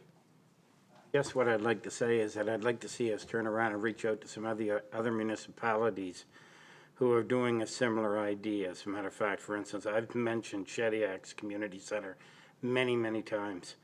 And I think actually we need to reach out to Shediac to see exactly how they did it. They spoke to the community. I even had them tell me, as a matter of fact, at that time, the wealthy people said, that's our building. And the people who are the lower income said, no, it's not. If we're paying for it, it's ours too. So I think not only Shediac, but if there's other municipalities that are building something similar, then I think we should reach out to them to see how they did it. What was the process they used? So just a recommendation. Thank you, Councillor Finney. Any other councillor wish to speak? So I'm getting the sense, I guess, from council that we need to continue to forge ahead. This was kind of like the jumping off spot, I guess, and ultimately, projects of this nature require some due diligence in ensuring that we address the needs of the community, not just now, but in the future. So, Councillor Dietz, I guess I thought we were done. Final comment, because it sort of struck me, I couldn't let it go, what Councillor Evans said about this is sort of a wish and a feather in our hat. Food security is a major issue. It is in this town. It's an issue in this town. The market is an essential piece of providing food security to our population. And having the market available, whether it's 1 day or 2 days, or an opportunity to provide, for example, cooking classes, is really essential for food security. So I'm just throwing this back that, yes, sort of a Shediac Center would be a feather in our hat. A Booktush Place would be more a utilitarian building that could be used for multiple things that are related to food security. So just sort of clarifying that a little bit. Thank you. Thank you. So I think the message is clear to forge ahead. As I was indicating, there is the need to do lots of homework to ensure that we're doing the best we can for the municipality and the needs of the municipality. It is, that is a large price tag, and we want to ensure that we're doing our due diligence to see this through. So I'll leave it at that, and I guess, Mr. Burke, you had something you want to add? Yeah, thank you, Worship. Just quickly, I think the sticker price that you see in the report is it's certainly a bit of a shock, and I know it's a shock to some of the staff that kind of worked with EXP on the development of this. But I guess what we wanted to do is that we wanted to find out, like, what are we talking about? Like, we know we're not talking about $500,000 anymore, right? We're talking about it's going to be multi-million dollars to build a space that's going to be suitable for the market and suitable for the town. So at least, as to paraphrase the mayor, we've got a jumping off spot and a roundabout figure that we know now we can work with. So, corporate donors may be required, federal money may be required, provincial money may be required, municipal money may be required. Those are the boxes that we'll now get to go out and check and look at and explore with some of our dedicated community partners who are willing to be with us, and then we'll continue to report back to council whenever we can. Thank you, Mr. Burke. So we'll move on to item 7, and policy and bylaw. And I guess first up is bylaw number 282, flyer bylaw, and Ms. Goodwin, please. Thank you, Your Worship and members of council. Following a request made at a regular council meeting, the clerk's office has been reviewing flyer bylaws from other municipalities, including Moncton, Riverview, Bathurst, and the city of Halifax. Following the review of these bylaws, staff have drafted bylaw 282, a bylaw respecting flyer distribution in the town of Sackville. A few key points within this bylaw include any owner or occupier of a residential property may post a sign or notice on such property stating they do not wish to receive flyers. No distributor shall distribute a flyer at or on a residential property if a sign has been posted. No distributor shall distribute a flyer on a residential property other than in a mailbox, a mail slot, a tube or receptacle designed for this purpose, or on a doorstep. And no distributor shall distribute any flyers on or at a residential property where previously delivered flyers have not been retrieved for 2 consecutive weeks. The bylaw would not apply to election advertising materials as permitted through legislation, community association newsletters, information circulars produced by a federal, provincial, or municipal government, and does not apply to apartment buildings containing 6 or more dwellings. Staff have spoken to the bylaw enforcement officer within the town of Riverview, who noted that the residents of Riverview seem to be pleased with their bylaw, and we have also asked our town solicitor to review the bylaw, which he has done so. The town will continue to encourage residents who do not wish to receive the flyer package to call the distributor to cease this service. So it would be staff's recommendation for council to consider giving first reading of this bylaw at our next regular council meeting on November 8th. That's my report, Your Worship. Thank you, Ms. Goodwin. Councillor Dietz. I've got 2 questions. First, though, I have to say thank you very much for bringing the flyer bylaw forward. It was brought, I forget when it was first brought here to council, so I really appreciate the work that you did on that. I've got 2 questions, and this is more on when you compared it with the other municipalities. So this is not a blanket bylaw prohibiting flyer delivery. We as residents need to still put up a sign. So it basically only says if you've got a sign, you cannot put a flyer in your driveway, right? And not in the driveway, and it has to be in a receptacle. So it is not, I think, if I'm not mistaken, the Moncton one was an opt-in bylaw, like no flyers, and you're opting in if you want flyers. So when you looked at the bylaws and compared them, why did you choose this approach? And I have got a second question too. Okay, Ms. Goodwin. So we chose to go with the Riverview model, which was allowing the residents to have the decision of whether or not they wanted flyers. So we do have several residents who do appreciate the flyer service. So if a resident would have 3 options. 1, they could continue the service. 2, they could call the distributor directly and cease the service, which we seem to know that that seems to work for the most part. Or they can display the poster in their window, which the distributor would require to not bring the flyer. So we felt that that gives our residents the option if they want the service to continue or not. So that's why we went with that model. I appreciate that. My question then, which basically eliminates the biggest problem that we've got these flyers lying around in the driveways. This will be eliminated through this bylaw, which I appreciate. I do have one question about the apartments, why they're not included, because I don't understand that. And I actually have a third question that has to do with Canada Post, okay? Scuba? So again, we modeled this by Riverview. This is what they seem to feel works. I believe at apartment buildings, I would check with the distributor, but I believe at apartment buildings, they have to deliver them inside the building. And they also have mailboxes. At some building complex have mailboxes within the complex, so they typically would deliver them directly inside and not outside. Again, they would still have to follow the rules of the bylaw where it'd have to be either on a doorstep or at a receptacle. Yeah. And Councillor Dietz, you had one more question? Yeah, one more, and this has got to do with Canada Post, because Canada Post delivers flyers into mailboxes. So there, I assume that whole process, because we can also opt out of that one, which is an entirely separate process with Canada Post, that is not impacted by this at all. Okay. It is not. Thank you. Thank you. Deputy Mayor Black. Thank you. I guess Councillor Dietz stole all my questions, so I'll just make a couple of comments. I wonder if I guess it's important to note that this is a bylaw, which if it, like other bylaws we write, if it doesn't work, then we can potentially bring it back and look at it again. So I guess that's important to say and understand. I wonder how it'll work out having signs posted by the resident.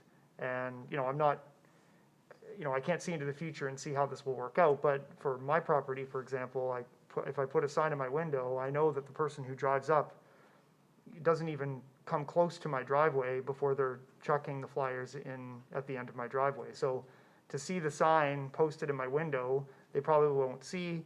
I might have to put it out in the yard or something for them to be able to see it. But anyway, just there's that. And I also want to say that the opt-in option is still giving people a choice.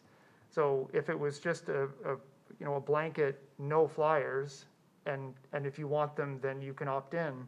You still have that choice, rather than an opt out. So anyway, I just wanted to put that forward. But I guess if it doesn't work, then we can always bring it back and look at it again. Anyway, good work. I'm interested to see how it will come together. Yeah, I believe one of the items in the bylaw indicates that it's not just tossing the flyers into the end of the driveway anymore. They actually has to be placed in a receptacle or on a front step, or so. I think that kind of handles the worries around that end, and hopefully if they're coming in and they see your sign up.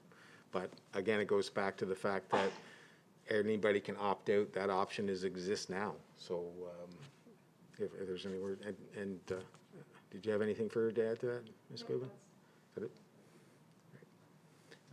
Councillor Evans, please. Thank you. Yeah, Councillor Dietz did ask the question I was going to ask, but I also want to say that Ms. Goodwin also provided some information. I literally have not heard from anyone who wants to get these things, so I expected that the ban would be a ban. But the fact is, apparently, this is advertising that some people want, and so I really don't like the idea, because some people, or even the majority of people, don't want it, that nobody gets the opportunity. So fairness is an important thing for me, and so even though it's inconceivable to me that people want to get more junk mail, advertising, I like the granularity of this, that people can opt out. My understanding is, though, that some people have opted out and then they get re-opted in. And I'm going to do something really dangerous here. I'm going to admit publicly that I have never receive these things on my driveway, and my neighbors do. So it's not that they don't do my street. So I don't know if they've read my mind, but I've been very fortunate. And so I think I'm not, like Deputy Mayor Black says, let's test drive it, and if it works, great. If it doesn't work, we can fix it. And I'll just leave it at that. Thank you very much for your work. Councillor Evans, if it was a total ban, I know that my wife would be over to talk to you because she utilizes that means. She's not an online person. And so that's her means of, so I'm sure there's others, so. Sure. But Councillor Finney? Yeah, I was just going to say, to add to what Becky said, as a matter of fact, about the fact that I live in an apartment building. The people who deliver, they bring it inside. They put it right in the corner. Then the people in the different apartments, they come down and pick them up. They must be well wanted, because sometimes I've missed out. I think sometimes they don't bring enough. There's 18 apartments in my building, and I've missed out. I personally enjoy them. I'm not an online person either. I like hard copies of things. So, and I also went to Riverview on Friday, and I spent the afternoon with Mr. Bell. And he told me how it's working for him and how it's working for the community up there. It's working very well. He said sometimes, of course, there's people who are still receiving. But what's happened is that actually it may be a new deliverer and has not been informed. And so therefore, he has a great working relationship with Brunswick News, with the lady there. And I would recommend that Corey, our bylaw officer, turn around and make a connection as well. And if we do happen to get complaints in relation to some of these, to the flyers, then he can reach out to Brunswick News and see if he can't resolve it that way. Brian's quite happy with it, and like he said, I don't want to try and have conflict with the people or make things harder than it is. He just talks to them and calls them. There's only one deliverer that he told me that they had to fire because would not listen. Was going to, because I think they're paid per paper or whatever in order to turn around and get their revenue. So, but overall, it's been working really good. It's not something that's going to happen overnight, but it is something that's working so far. So I'm quite impressed with what Brian has, how he approaches it, and I think we could probably do the same thing here in Sackville. Thank you. Councillor Finney, Deputy Mayor Black, you have something to add? Yeah, just one more thing just to follow up on, or one part of it is to follow up on what the mayor said. My mom and dad get the flyers, and sometimes they don't. And I'll get a frantic text from my mom on a Thursday morning asking me if I threw my flyers out yet. So I think that she would be disappointed if it was a blanket ban. Anyway, I just wanted to say that, to touch on something that Councillor Evans said, was about the getting people to call to cease having flyers delivered to them. I have done this multiple times and it's never worked. And I've heard it from a few other people. I'm not going to say it's the majority, but a few other people that this has happened as well, that it either has not worked, or they get it again in a few months. So I wonder, it says in here that the town continues to encourage residents who do not wish to receive the flyer. Would it be possible, if it's not too much work for the town, maybe to put some messaging out as to who to contact for the public to call to do that, if that would be possible? Once the bylaw passes. Yeah. Great. Thank you, Deputy Mayor Black. So we'll see first reading come Monday evening on this. Okay. So bylaw number 261, council remuneration, appendix 1 to 3. Ms. Goodwin again, please. Thank you, Your Worship and members of council. So staff have made some very slight housekeeping changes to appendix 1 through 3 of bylaw 261, a bylaw relating to council remuneration. So in appendix 1, it's the travel expense rate. So we've updated that to reflect the province of New Brunswick's rate, which also reflects the wording that was recently passed in bylaw 278, the bylaw to regulate purchasing, leasing, tendering, and disposal of surplus property. In Appendix 2, the council expense report, and Appendix 3, the council meeting attendance report. Staff have updated the name list with the mayor and council for the 2021 to 2025 term. At this time, staff are not recommending any changes within the bylaw, solely just to the appendix of the bylaw. So it would be staff's recommendation that council consider approving the changes to Appendix 1, 2, and 3 of Bylaw 261, which only requires one reading, and that would occur at the regular council meeting of November 8th. That's my report, Your Worship, and happy to answer any questions. Thank you, Ms. Goodwin. Deputy Mayor Black? It's not a council, or sorry, not a council, not a question about this particularly, but this is great. I like it, but I just wondered, just for information purposes, where can the public or council see the meeting attendance? Where is that found? I've had a conversation with a fellow councilor recently, and we were talking about this, and it's seemingly difficult to find. Ms. Goodwin? If I may, Your Worship. So that document is located on the town's website under the documents section and then under personnel. So the report for September is up now, and tomorrow the report for October will be up.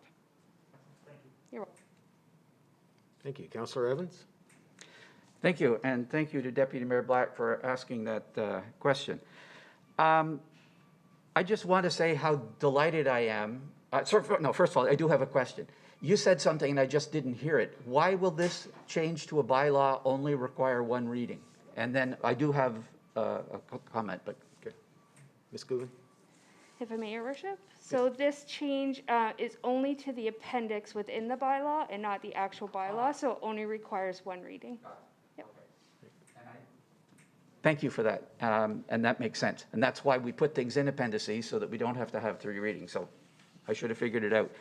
I just want to say I'm relieved. When I saw this on the agenda, I thought, oh no, are we going to go through this again? And so the fact that it's housekeeping delights me, and I'll be happy to support this next week. Thank you, Councillor Evans. Any other comment, questions from council on this bylaw? So we'll have the one and only reading come November 8th. Thank you, Ms. Goodwin. Next up, item 8, Skatepark feasibility study. Mr. Pride again, please. Thank you, Worship, members of council. Back in the fall of 2020, there was a community presentation concerning the installation of a permanent concrete skate park to council. And at the time, council asked staff to conduct a feasibility study to install such a skate park here in Sackville. And after a great deal of discussion, New Line Skate Parks, who's the leading skate park design and build company in Canada and has built multiple skate parks in Fredericton, Moncton, this general area, has agreed to take on the task of conducting the study on our behalf. So the study would include evaluation of the project location and determination of any site development requirements and parameters, the provision of education on skate park typologies and legacy regional development costs, and assist the town in establishing a target facility scale and budget. They would conduct a public information session to introduce the project initiative and gather high-level feedback regarding facility priorities and features we'd like to see there, or the community would like to see, and the production of a preliminary 2D study schematic that would outline the project vision and the size of the facility and the general development approach. I would also include conducting a public presentation to council of the proposed 2D study to give council an idea of what the skate park would look like and the costs, and then finally submit the final feasibility study to staff and council for consideration. So it's important to note that that the feasibility study does not result in an engineered design of the park, but rather a starting point that would give council a general idea of the features and the cost for a park appropriate to a town the size of Sackville. And the cost of the feasibility study is $12,592.50, HST included, and would require the approval of council to proceed. The funds for the study can be covered this year under the corporate projects budget under their studies, plans, and development line item. And it's also not in the report here, but it's probably important to note that the cost of the skate park would, in all likelihood, put this in that special project category as well, the same as the multi-purpose facility. So on Monday, we'll be recommending that council engage New Line Skate Parks to conduct a feasibility study on the new concrete skate park at the price of $12,592.50, HST included, and we'll present that next week. Happy to answer any questions. Thank you, Mr. Pride. Councillor Evans, you have a question? Yeah, in general, I support the idea of getting information, finding out. There is a constituency in town for whom this is a very important feature. It's not a very important feature for other people, but I think we pride ourselves on providing something for everyone. This is something that has been lobbied for a long time, and I completely support the idea of getting the information. The problem with the skateboard park has to do with economies of scale. If we were 5 times bigger, we wouldn't need a much bigger skateboard park. There's a huge cost, and when we're small, that means it's very expensive compared to our total budget. So if we're looking at doing what the skateboarders would like to see in a park, it may be prohibitively expensive. So the fact that I'm supporting this study to get the information doesn't necessarily mean that it's something that I'm going to be prepared to support or that will be feasible or will be what they want. But I like the idea of getting the information first and then making informed decisions later. Deputy Mayor Black. Thank you, and thank you for this. I agree with what Councillor Evans has said. It's tough to put a price tag on a plan or a study that will be done and then shelved. I've talked to some friends that I have who are skateboarders in other cities, and Mr. Pride is right. The price tag on this could be, $500,000 plus pretty easily if it was a concrete park that was done properly. So that's something to consider if you're talking about putting this money forward. But we've been talking about this. I've been on council now. This is my 5th year. We've been talking about this every year since I've been on council, and it was talked about before that. Just as a comment, I was glad to see the public information session to introduce the project, and then the public presentations on the proposed study. There are a multi-generational group in town of skaters who are from Sackville, who live in Sackville, who work in Sackville, who would love to be involved in this and see it through, who would have some wonderful ideas, I would think.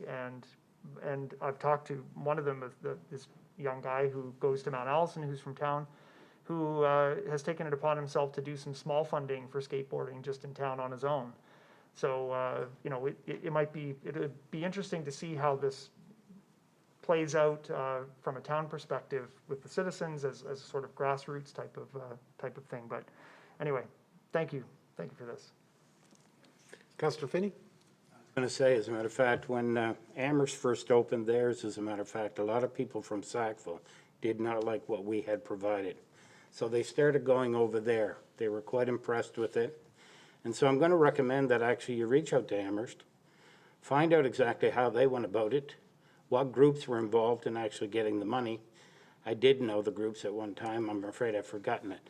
But I remember the day that Pat Estabrooks and I went over for the grand opening, and quite impressed, a lot of people. And the one thing I liked about it too is the fact that the kids who were doing the skating and everything, they're monitoring it. They're policing it. And I think that's the same kind of thing we should have here. Those who actually act up and fool around and don't abide by the rules, they kick them off. And they don't get their skateboard back, I think it's a week. So I think if we've reached out to Amherst, we could probably get some very good information. And it may reduce the cost of the study and also be able to give us more information than maybe what the study could give us in the first place. Just a recommendation. Thank you, Councillor Finney. Any other councillors' questions? So, Deputy Mayor Black, you have something further? Sorry, just one last thing. I think it's important if we're discussing and not making decisions, but I think it's important too to consider Councillor Evans had mentioned that it is for a small group of people that would use the skate park in Sackville, and that is true. We have the Mount Allison University in town, which brings a lot of students to Sackville on a yearly basis that would use the park. So, I mean, there is a slight increase each year. But there's a lot to be said for having a skate park that's decent in a town. And to Councillor Finney's point, in Amherst and then the one in Moncton, people who skate go to other places to skate. And so there is an economic and incentive and a tourism incentive there with a well-developed and utilized skateboard park. So I think that should just be stated so that people know. Maybe that would be covered in the study. Maybe they would look at the other aspects of what a skate park can do for a community other than just being a skate park and providing the recreation side of it. But anyway, I just thought I'd say that. Thank you, Deputy Mayor Black. So just a reminder to council that will come forward at the regular council meeting November 8th. And just focus on the fact that this is regards to approving the funding for a feasibility study. And I ask that you kind of focus on that measure and the fact of that component. And then as it unfolds, or if it's approved by council, then we can further get into perspective and discussion around the park itself. So, thank you, council. So now we'll move on to item 9, street closures, Moonlight Madness. Mr. Pride. Thank you again, Your Worship. If my math is right, 2021 marks the 29th year of the Sackville's Moonlight Madness holiday shopping event, and this year, the town is working with the Sackville BIA, and we're taking on a more active role in organizing and promoting the event. We're adding several features to the downtown, including more vendors. We have over 20 booked already, fundraisers, live music, buskers, and more. One of the highlights of the annual Moonlight Madness event is the horse and wagon rides beginning at Ford Lane. And in the past, the BIA would have asked for this street closure, but where we're taking on a more active role, we're going to ask for it. The wagon ride leaves Ford Lane by the post office there, follows Main Street before turning down the walking path beside the cookie cutter and the curling rink, and then it turns right onto Lansdowne and finishes again at Ford Lane. So to accommodate this, we require a street closure at Ford Lane, basically just the entranceway there by the post office. Additionally, where we have lots of vendors lining up along Main Street, to accommodate the vendors in groups and avoid traffic turning into Willow Lane, with the increase of foot traffic in the area, we're going to be asking for a street closure for Willow Lane as well. And both closures would take place from approximately 5 p.m. to midnight on November 19th and December 3rd. So we'll be presenting a motion to council in a week for those 2 street closures. Happy to answer any questions. Any questions on this for Mr. Pride? Great, so we'll see that motion come forward next Monday. Item 10, and this is street closures, Moonlight Madness, fireworks. Mr. Pride. Thank you again. So as you're all aware, due to the COVID-19 outbreak, the local outbreak here in the fall fair was canceled, and that of course included our popular fireworks display. At the time of the cancellation, where council had already committed to sign an agreement with the fireworks contractor, we committed to do our best to offer the display at a future date. The fireworks provider, Mac Fireworks, has agreed to make the show part of our final night of Moonlight Madness on December 3rd, pending any COVID restrictions, of course. And this would be the exact same show that would have otherwise took place during the fall fair. So to accommodate the show, we do require a particular perimeter of the site, and so we do require a street closure of Dufferin Street. So we'll be asking that council approve a Dufferin Street closure from approximately 3:30 p.m. to 6:30 p.m. on Friday, the 3rd of December, with the weather date of Saturday, the 4th, to accommodate the show. And that'll be coming forward next week. Thank you, Mr. Pride. Any questions to this request? Seeing none, we'll have that motion come forward Monday. We'll move on to item 11, Fire Department Equipment Repair. Chief Bowser, please. Thank you, Your Worship, members of council. One of our thermal imaging cameras that we've had in service for approximately 14 years, and some of council may remember that it was upgraded with some new software technology in 2016, was damaged at a fire call that we were assisting Capelay Fire with. This said, we sent the imager back to Bullard, the manufacturer, to see if it could be repaired, and we recently have heard back from them indicating that the thermal imager is beyond repair and will need to be replaced. So Bullard did offer a trade-in credit of up to $1,250 towards the purchase of a new imager, and the cost to purchase a new imager with the features that the same damaged camera had is $12,650, including HST, which is with the trade-in credit applied. The camera would be, the funds for the camera could be used from the unspent money of the 2021 capital budget for radio communications. In addition, I believe there's some, we're waiting to hear back from our insurance carrier as well, that there may be some money being received there as well for the damaged imager.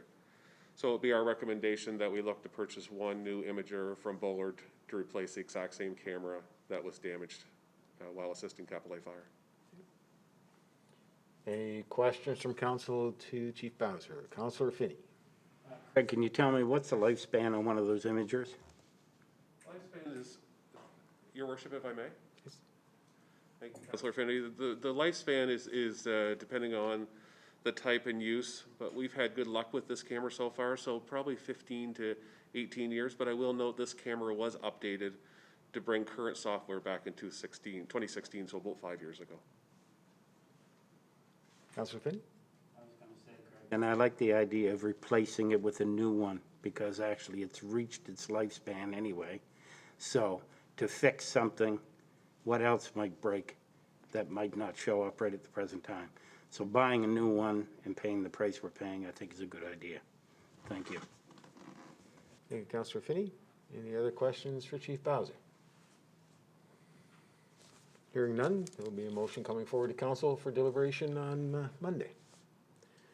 And before we move on to question period, I just want to thank council this evening. We did have a very full agenda, and I appreciate councillors and their cooperation in moving things forward and keeping to the subject matter and keeping focused on the question and the information that was coming forward. So it definitely helps us get through quite a busy agenda. I appreciate that. So I'll now open up the floor to questions. Any questions on the teams?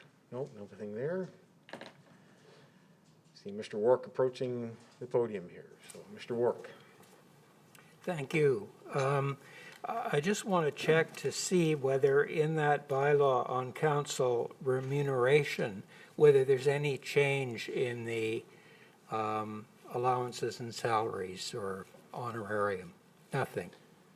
No, all it is just an amendment in regards to the fee per kilometer, which is going to be provincially whatever the province is determining the fee is per kilometer, I believe. Is that correct, Ms. Goodwin?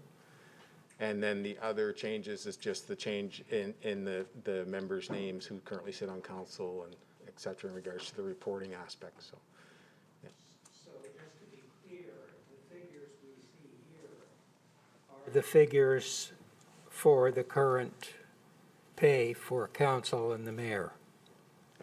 Well, in the bylaw, and I'll have Ms. Goodwin maybe speak to this, I asked the very same question earlier today. So, because there was some discrepancy that I noticed in regards to the report, the salary scale that appears on the municipal website in comparison to the bylaw. So maybe Ms. Goodwin could speak to that. Thank you, Your Worship. So the salary rates for mayor, deputy mayor, and council are listed on our website. And those rates that you'll see on the website are a little bit different than what's in the bylaw, because those rates are the 2021 rates that include the cost of living increase. So we didn't change that within the entirety of the bylaw, because that would require 3 readings. We could if it's the wish of council, but the rates that you see on the website under that document section in personnel is the 2021 rates, which are the base rate with the cost of living that council gets every year. Thank you. And those rates will be adjusted by a cost of living factor, I guess, in January. Ms. Gubin? Or Mr. Beal? Yeah. Great, thank you. Yes, so as per the bylaw, every January 1st, they're adjusted to the CPI, 90% of the CPI for the province of New Brunswick to a maximum of 3%. Thank you. I've been here covering council now for 6 years, and there's only been one change in pay that I can remember, and that was a cut when the federal government withdrew its allowance that had been in place, I think, since 1951 or 52. So you're discussing the budget now. I'm wondering if there's any thought, I know it's controversial and very hard for council, but if there's any thought to, even just as many other councils did in New Brunswick, restoring the money that was lost when the feds cut that benefit, well, I guess now several years ago. Well, the previous council did discuss that at length, and it was gone through in detail. Staff prepared quite an elaborate report on that, and the council at that point in time made the determination that things would stay as is. That doesn't mean that council, if the majority of the council wishes this to come back to the floor for further deliberation, then that can happen. But at this point in time, it's not something that has been brought forward to my attention, or I don't think to staff's attention. So we will carry on with what the bylaw states, and our planning for 2022 is the increment that would be your cost of living increment. So, great, thank you. And one other sort of minor question, just an update, just in case there's been any change in it. I know you've got the application in for the Lawrence Street Phase 3. Has anything changed there, or are you still waiting to hear from the province on that? Well, that's not pertaining to our discussion tonight, Mr. Wark. However, I will answer that question. Well, it is mentioned here in the package as a project for the coming year. So that's why I feel it's justified to raise it. Okay, well, I guess that's fine. There's been nothing further. The province has provided some information that, basically we're waiting on the federal government through the election. And now that we have Minister LeBlanc's been appointed, so hopefully we'll hear some positive news very soon. Thank you. Great, thank you. Ms. Butler?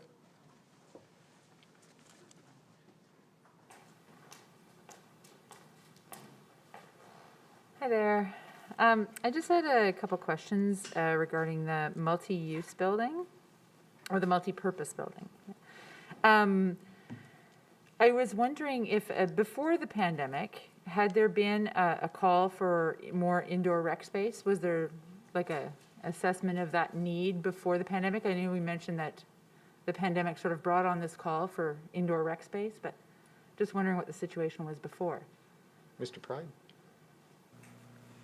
Thank you, Worship. Was there a formal call? No, but it certainly came up during the discussions with the potential school closures and combining the schools together, and it did come up during the recreation master planning process as well. Okay. And the other question regarding that was, do you have an estimate on how much space the market needs? How much indoor space they need? Mr. Pride? I don't have that in front of me. I'd have to look into that and get back to you. I'm not sure. Okay, all right. I'll send you an email on that. I have a lot of questions. I had one question about the flyers that I was wondering about. In the research on the Riverview bylaw, I was wondering, have they issued tickets under their bylaw? Do they collect revenue from that bylaw, or is it just sort of out there and not really enforced? You know, like a lot of bylaws are like that. They don't really get followed through on. Mr. Beal or Ms. Gubin? Thank you, Ms. Butler, for your question. So I did reach out to the bylaw enforcement officer in Riverview. Riverview themselves have not issued any violations with their bylaw to date. That was, I last spoke to him middle of October, October 15th. He did mention that the city of Moncton has issued a few violations for the bylaw, but Riverview themselves have not had to do that. Okay. All right, cool. All right, thanks very much. Thank you. So council, I look for a motion to adjourn. Councillor Finney, seconded by Councillor Tower. All those in favor? Contrary minded? We are adjourned.